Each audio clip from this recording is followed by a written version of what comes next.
Bonjour and welcome to a new episode of Breaking Bread with Lydie Denier. I decided to celebrate the life and legacy to my top 5 favorite chefs that influenced my love for food and traveling. I picked Julia Child as my first one. In my second one, I give the stage to the rock and roll star of the culinary world, the great Anthony Bourdain. I am Lydie Denier, your host. Anthony Bourdain was not just a celebrity chef and author, but he was the ultimate diplomat on exploring international culture, cuisine, and human condition. He was the crème de la crème as a documentarian traveler. What do I have in common with him?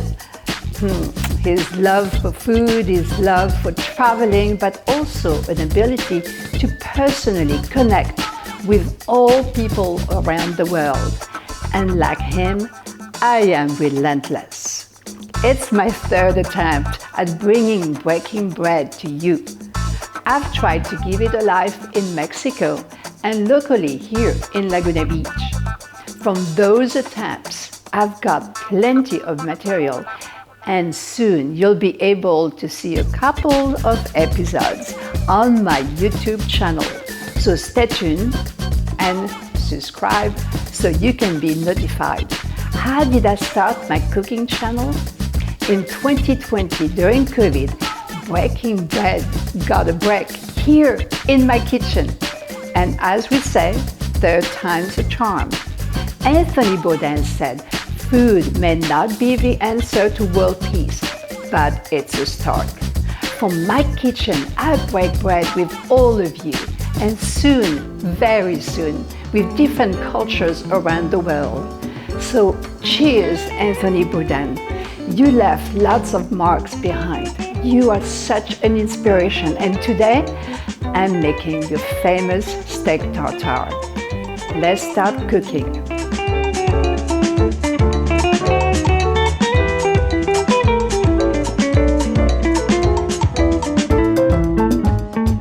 I could have get some ground beef, but that would be cheating. Because what works for steak tartare, like Anthony Bourdain said, you get some fresh meat and you have to chop it in very small cubes. You chop it until it's almost grind. It's not easy, but I find it very relaxing actually.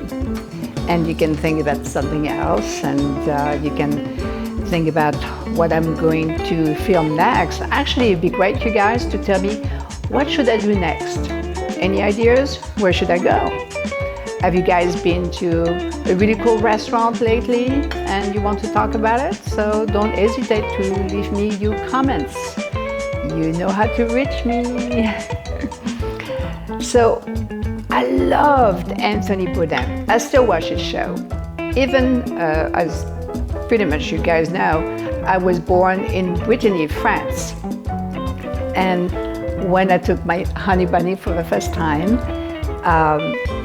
in Brittany, there was places that I'm thinking, okay, it's gonna like this. Mont Saint-Michel, that's an obvious place to go.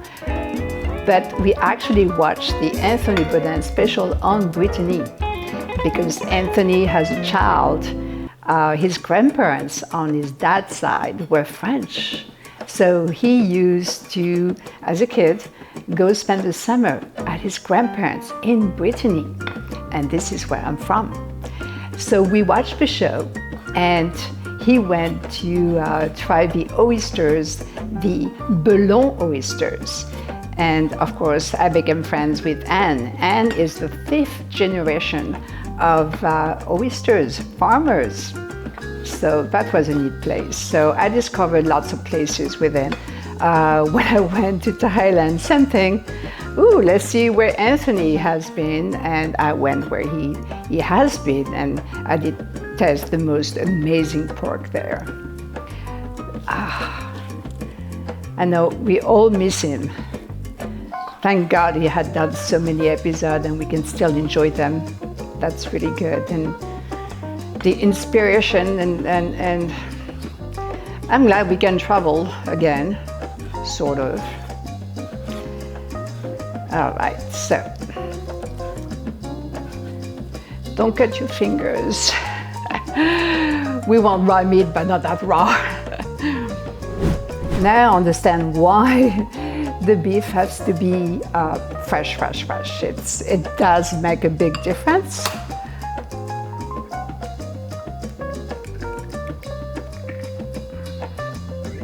Yes, I am making a mess, but I just want the yolk, just the yellow part.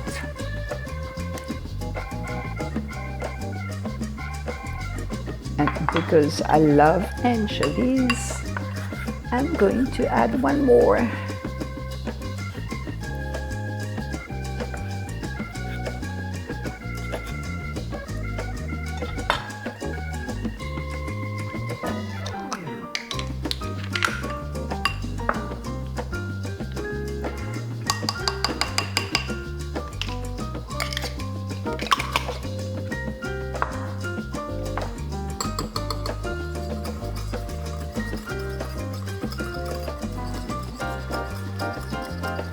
Okay, so I'm picking. I want to make sure I'm doing everything by the book. All right. I don't care for ketchup very much, I never did, but I must say, ketchup has grown on me. I do it sometimes my own way with, Lily's way of doing a Lily's ketchup from scratch. It's a lot of fun, a lot of work. Okay, a little bit of this thing that I can never pronounce, but you'll see it on the recipe. It's gonna be so good, so good. Few drops. And le poivre. Mix.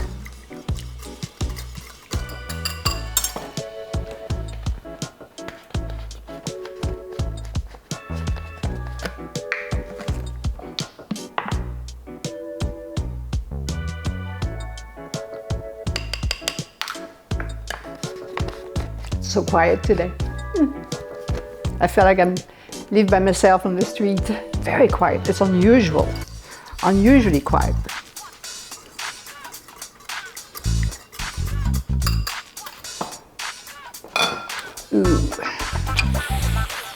Le cognac.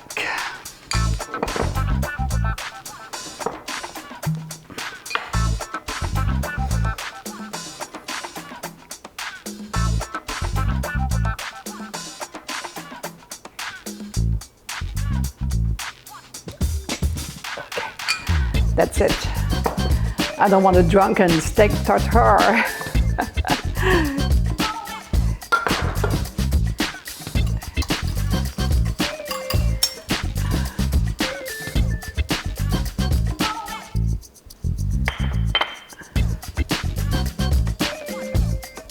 So everything has to be chopped very small, except for the capers. Capers, they're already small.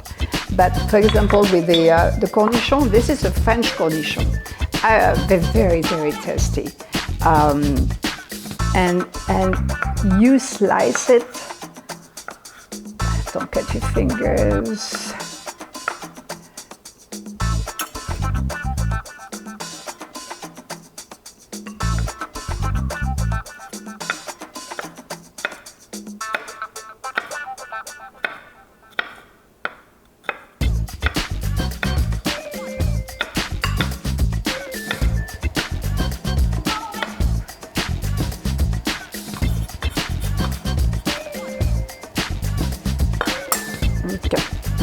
Back in the middle, added the cognac, the onions, the capers, the cornichon, a little parsley.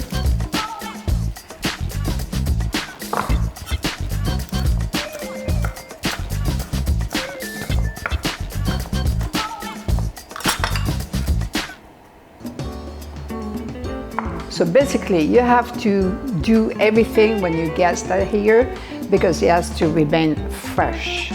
So if there's one missing, one guest missing, you have to wait, or well, tough, that guest won't eat.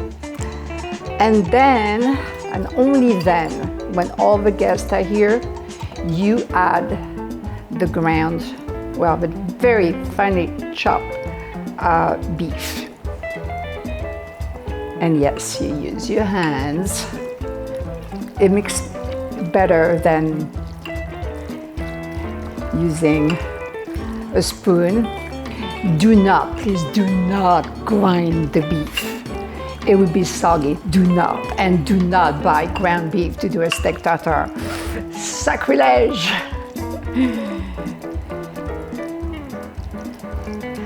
And now I think I am ready to serve it. So I have only one guest behind the camera and moi. So what you do when you serve the steak tartare, I'm gonna go right now and get a plate, which is in my fridge and it's chilled. It's been chilling for a few hours. Do not serve the steak tartare on a hot plate or nothing like that, or just, no, you need chilled. So the meat is fresh and it's delicious. So I will be right back with my chilled plate.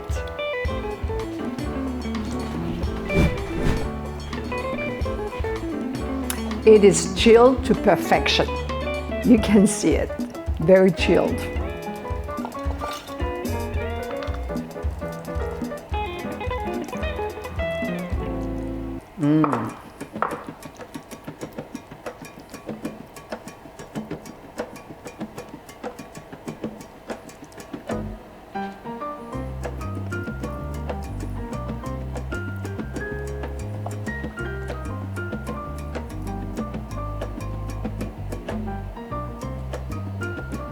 It's perfect. It looks so good. Oof. A little bit of sea salt.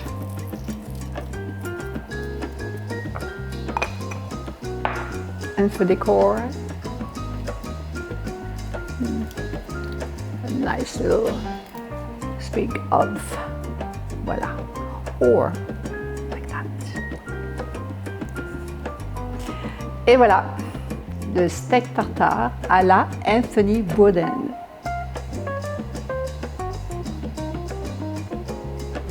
Bon appétit!